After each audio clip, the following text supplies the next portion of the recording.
राम के भाई भरत, जिन पर सबसे कम चर्चा होती है, सबसे कम भरत पर बोला गया है। लक्ष्मण उनके साथ 24 घंटे रहते हैं। शत्रुघ्न पर तो कम ही बोला गया है, भरत पर सबसे कम बोला गया है। सरस्वती ने देवताओं के कहने पर मंथरा की बुद्धि फेर दी। सरस्वती ने देवताओं के कहने पर कैकेयी की बुद्धि फेर दी। लेकिन जब भरत ने कहा कि मैं भैया को वापस लेने जा रहा हूं, तो देवताओं में खलबली मच गई। बोले यार अभी तो गया है ये, और इसको लेने ही चल दिया, और राम भावुक भी है, इसके प्रेम में वापस ना आ जाएं। तो देवताओं ने सरस्वती को कहा कि तुम जरा बात कर दो। तो क्या कहती है सरस्वती?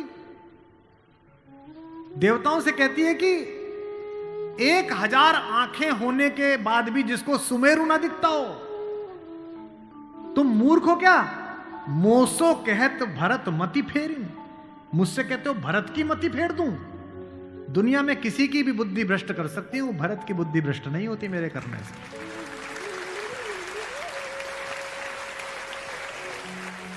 भरत जब भैया को ढूंढते हुए निकले, तो पूरे खानदान को लेकर निकले। भरत ने कहा किसी की तो मान लेंगे, कौशल्या की मान लेंगे, ससुर को भी लेकर गए। जब पहली रात भरत वहीं रुके जहां राम रुके थे, भरद्वाज के आश्रम में।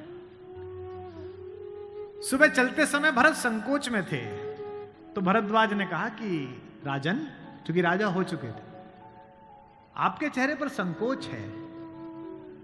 तो भरत ने डरते हुए कहा कि महर्षि मैं डरा हुआ हूं, मेरी मां ने इतनी बदतमीजी की बात कर दी, मैं बाहर था। भरत को नहीं बताया गया था कि पिता दिवंगत हो गए, पता है आपको ये बात थी? भरत को संदेश भेजा गया था तो उसमें यह नहीं कहा गया था कि पिता एक्सपायर कर गए, यह कहा गया था कोई इमरजेंसी है, घर आओ। अयोध्या के बाहर नंदीग्राम में इनके पूर्वजों का एक मंदिर था, जहां इनके पूर्वजों की प्रतिमाएं लगी हुई थी। मानधाता की, दिलीप की, रघु की, अज की, नहुष की। वहां भरत रास्ते में रुके अपनी सेना के साथ पूजन करने के लिए, कि पूर्वजों का पूजन कर लूं, पुरखों का। पुरोहित ने हाथ में थाली दी, तो पहले इसका पूजन प्रथु, जो सबसे पहले जिनके कारण ये पृथ्वी कहलाती है, इनके घर के, फिर मानधाता का, फिर राजा बलि का जिन्होंने अपना मांस दे दिया था, रंतिदेव का। पूजन करते करते अज, रघु, दिलीप तक आए, और जैसे ही उन्होंने अगली मूर्ति देखी तो देखी पिताजी की मूर्ति। तेज तो थे ही, उन्होंने पुरोहित की तरफ देखा कि ये क्या? पुरोहित की आंख में आंसू, उसने कहा कि महाराज नहीं रहे, और भरत के हाथ से थाली छूट गई। भरत ने कहा मुझे किसी ने बताया क्यों नहीं कि पिताजी दिवंगत हो गए, क्या हुआ था? बोले राम को वनवास मिल गया। भैया को वनवास क्यों मिल गया? आपकी मां ने मांग लिया। भरत घोड़ा दौड़ाते हुए अयोध्या तक पहुंचे, रोते हुए। सोच के देखिए, भरत जैसा भाई, भ्रातृत्व में राम किसी का उदाहरण नहीं देते, लक्ष्मण का भी नहीं देते। जब हनुमान को गले लगाते हैं तो ये नहीं कहते कि तुम लक्ष्मण जैसे भैया हो मेरे, तुम मोहि प्रिय ही भरत संभाई। देना हुआ है जब कोई प्यारा उदाहरण, हमने दिया है सिर्फ तुम्हारा उदाहरण।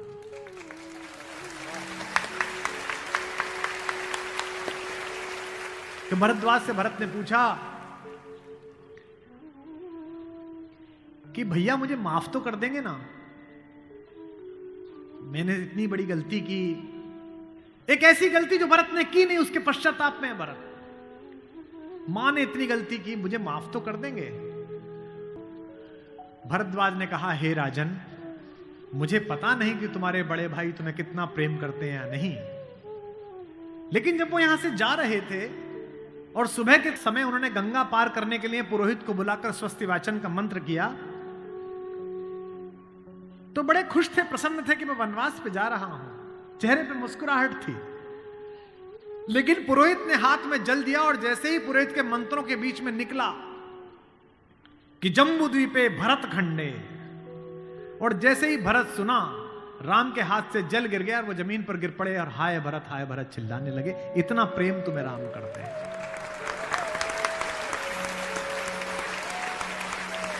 राम करुणा से भरे हुए, इसीलिए करुणा निधि है। इसीलिए कहता हूं कि इस कहानी से पॉलिटिक्स सीखिए, इस कहानी से स्ट्रेटेजी सीखिए, इस कहानी से ह्यूमन वैल्यूज सीखिए, फैमिली वैल्यूज सीखिए। और जो राजनीति में लोग काम करते हैं उनसे भी अनुरोध है कि सदा जनता की भावनाएं ही सत्य नहीं होती। इस देश का पहला लोकतंत्र का मानक गढ़ा राम ने, जिसने कहा कि जनता ही सदैव सत्य नहीं है, नीति सत्य है। मैं इसको सिद्ध करके बताऊंगा अब आपको। जब राम जंगल गए तो सब दुखी थे, सब परेशान थे, हर आदमी उन्हें लौटाना चाहता था। अगर राम उसी दिन लौट आते तो सब खुश हो जाते। लेकिन राम ने जनमत का सम्मान नहीं किया, नीति का सम्मान किया। जब पहली बार चित्रकूट पहुंचे तो वन देवी उनका स्वागत करने के लिए आई। वन देवी ने पूछा कि आप मेरे यहां विश्राम करने आए हैं, मैं आपके लिए क्या कर सकती हूं। तो राम ने क्या मांगा होगा सोचो। राम ने कहा कि हे वन देवी, बाकी सब ठीक है, निभा लेंगे, पर्णकुटी बना लेंगे, फल फूल खा लेंगे, जिस रास्ते से मैं आया हूं उसके कांटे हटा देना। वन देवी ने कहा कि आप तो आ चुके, अब कांटे हटाऊं ना हटाऊं इससे क्या। राम ने जो उत्तर दिया वो आपकी आंख भिगोने के लिए काफी है। राम ने कहा कि मेरी तो कोई दिक्कत नहीं है, मेरे पैर में कांटे लग गए, पर मुझे ढूंढता ढूंढता मेरा भाई भरत इसी रास्ते से आएगा, उसको कांटे नहीं चुभने चाहिए, कांटे हटा दे।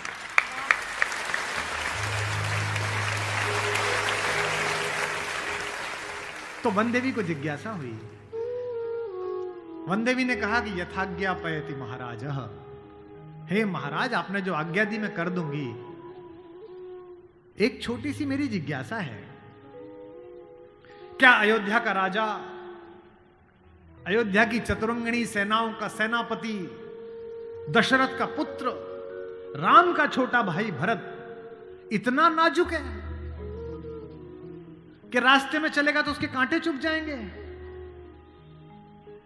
राम ने कहा नहीं, वो तो वज्र के समान है, उसकी छाती से टूटकर तो इंद्र का वज्र टूट जाता है, ये कांटे उसे परेशान नहीं करेंगे। वन देवी ने कहा फिर क्यों हटा दूं? बोले परेशानी यह है कि जब उस रास्ते पर आएगा अगर एक कांटा भी चुभा तो उसका दिल यह सोचकर टूट जाएगा कि मेरे कारण मेरे भैया को इन कांटों को झेलना पड़ा है।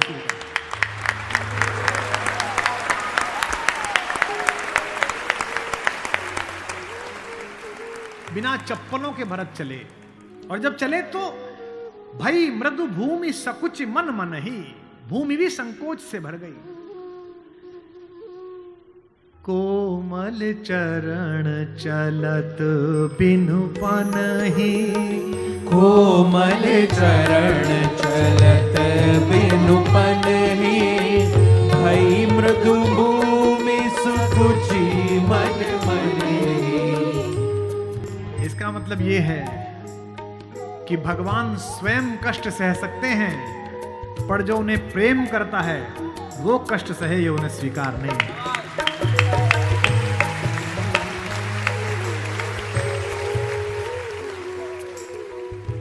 चित्रकूट में रात्रि का समय है,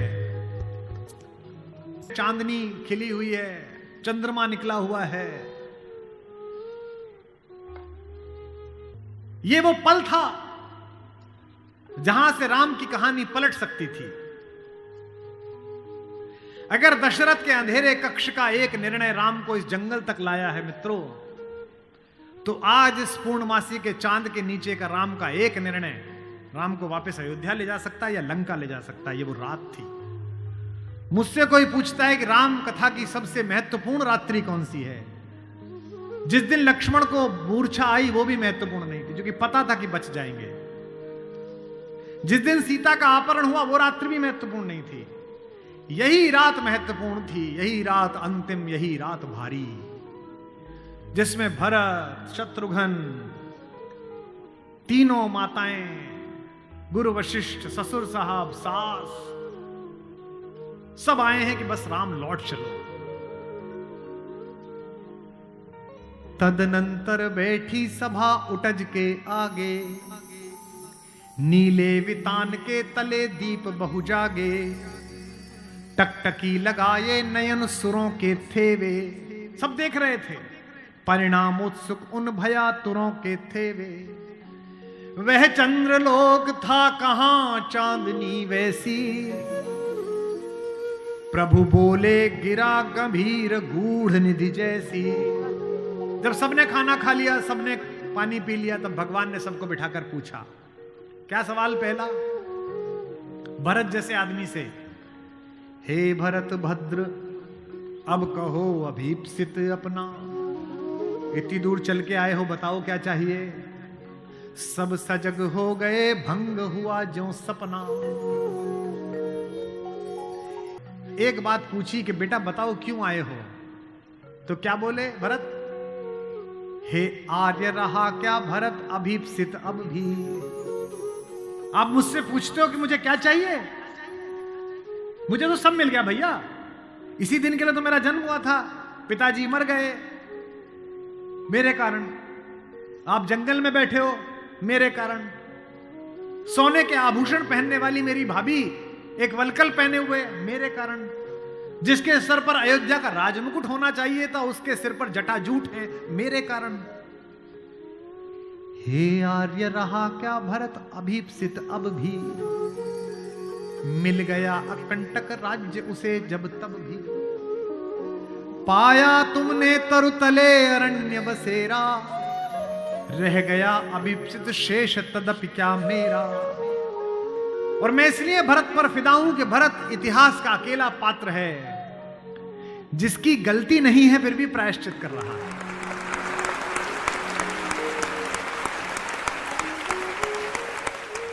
भरत अकेले हैं जिनकी कोई गलती नहीं है, उनकी मां की गलती है और वो प्रायश्चित कर रहे हैं। यहीं से राम का लोकतंत्र प्रारंभ होता है। कैसे? पूरी अयोध्या सोचती है कि कैकेयी अपराधीन है। राम उस रात दो काम करते हैं। भरत को लोकतंत्र का मंत्र देते हैं और कैकेयी को स्वीकार करके क्षमा का मंत्र देते हैं। उन्हें पता था कि अगर भरत लौट भी जाएगा तो जीवन भर मां से बात नहीं करेगा, पूरी अयोध्या इनके नाम पर नाराज रहेगी। इसलिए जब तीनों माएं पहुंची हैं, प्रथम राम भेंटी कैकेयी। राम ऐसे थोड़ी है कि हायरार्की नहीं जानते हो कि पहले अपनी बड़ी मां का प्रणाम करें, फिर सुमित्रा का प्रणाम करें, फिर कैकेयी का प्रणाम करें। उनको पता था कि कैकेयी के बारे में लोगों के मन में अच्छी धारणा नहीं है। अगर देश के प्रधानमंत्री या आपके प्रदेश की मुख्यमंत्री किसी ऐसे व्यक्ति को मिल लें जिसके बारे में आपकी अच्छी धारणा न बन रही हो, तो आपकी धारणा बदलती है कि प्रधानमंत्री मिले थे, मुख्यमंत्री मिली थी, इसका मतलब अच्छा है। अगर ऐसे व्यक्ति की प्रशंसा कर दें, वो तो राम है। उनको पता है कि कैकेयी की मनोदशा कैसी है। और कैकेयी खुद कहती भी है, कहती है बेटे मुझसे जो अपराध हुआ है वो किसी से नहीं हुआ है। कहते आते थे अभी सभी नरदेही, माता न कुमाता पुत्र को पुत्र भले ही। पर हाय आज यह सुने विरुद्ध विधाता, है पुत्र पुत्र ही बनी कुमाता माता। क्या कहती हैं? युग युग तक चलती रहे कठोर कहानी, थी रघुकुल में भी एक अभागिन रानी। थूके मुझ पर त्रैलोक्य भले ही थूके, जो कोई कह सके कहे क्यों चूके। लेकिन एक बात मांगती हूं राम तेरे दरबार में, छीने न भरत का किंतु मातृपद मुझसे। रे राम दुहाई करूं और क्या तुझसे।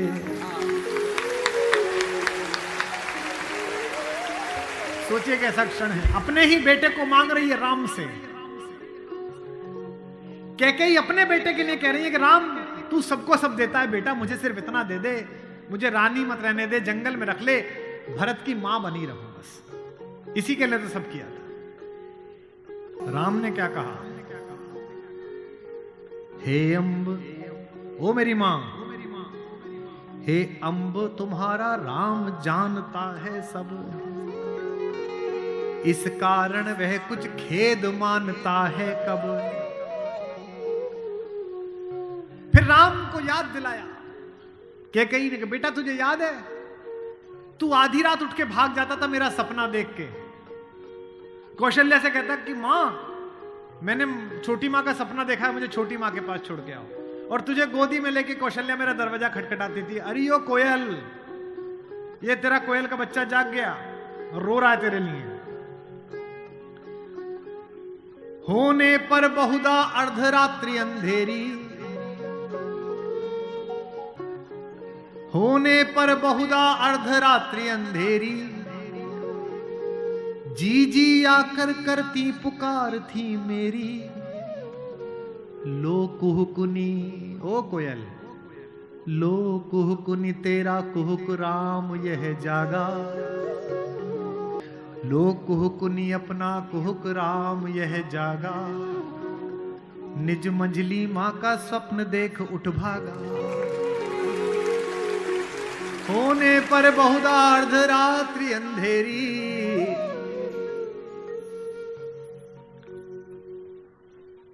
राम ने क्या कहा, मैं वही राम तू वही कैकेयी मेरी। कि 100 बार धन्य वह एक लाल की माई। कौन? 100 बार धन्य वह एक लाल की माई, जिस जननी ने है जना भरत सा भाई।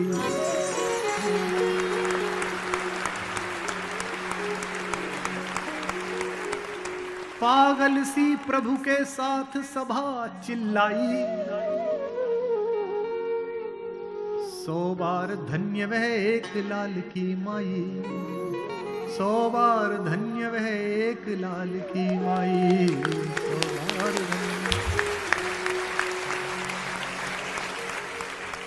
कौशल्या से लेकर जनक तक सबका बहुमत राम को लौटाने का था, लेकिन राम नीति के साथ रहे। जनमत की उपेक्षा नहीं है। भरत जैसा भाई पाना, लक्ष्मण जैसा भाई पाना, कैसे कैसे चरित्र है भाई। एक भरत की पत्नी है मांडवी, उनका जिक्र नहीं होता। एक हमारी मां और है उर्मिला, उसका जिक्र नहीं होता। उर्मिला का कलेजा देखिए, मांडवी का कलेजा देखिए। जिस दिन लौटने के बाद भरत ने राज्य संभाल लिया, भाई की पादुकाएं रखकर सिंहासन पर, कौशल्या जाग रही थी। उन्होंने देखा कि ऊपर कोई घूम रहा है, कोई छाया घूम रही है महल में, अंतःपुर में। तो वो ऊपर गई तो देखा मांडवी घूम रही थी, भरत की पत्नी। तो कौशल्या ने पूछा कि बेटा तू सोई नहीं? उसने कहा हां मां मैं अभी जाग रही हूं।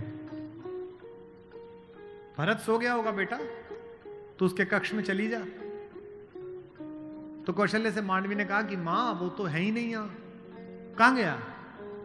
बोले उन्होंने कहा कि भैया जब तक जमीन पे सोएंगे, भैया जब तक जंगल में रहेंगे, मैं महल में नहीं रहूंगा। वो अयोध्या के बाहर जो नंदीग्राम दिखता है ना, वहां दूर, वहां उन्होंने कुटिया बना ली है, प्राइम मिनिस्टर ऑफिस वहीं बना लिया, वहीं फाइल मंगाते हैं। तुझे नहीं ले गया? संकोच में पड़ी हुई मांडवी ने कहा मां मैंने तो कहा था आप जंगल में अकेले कैसे रहेंगे कुटिया में, मैं सेवा कर दूंगी, ले चलो। उन्होंने कहा नहीं, भाभी राम भैया के साथ चली गई हैं, तीनों माओं को देखने के लिए कोई नहीं है, तुम यहीं रहो, उनकी जिम्मेदारी हम पर है।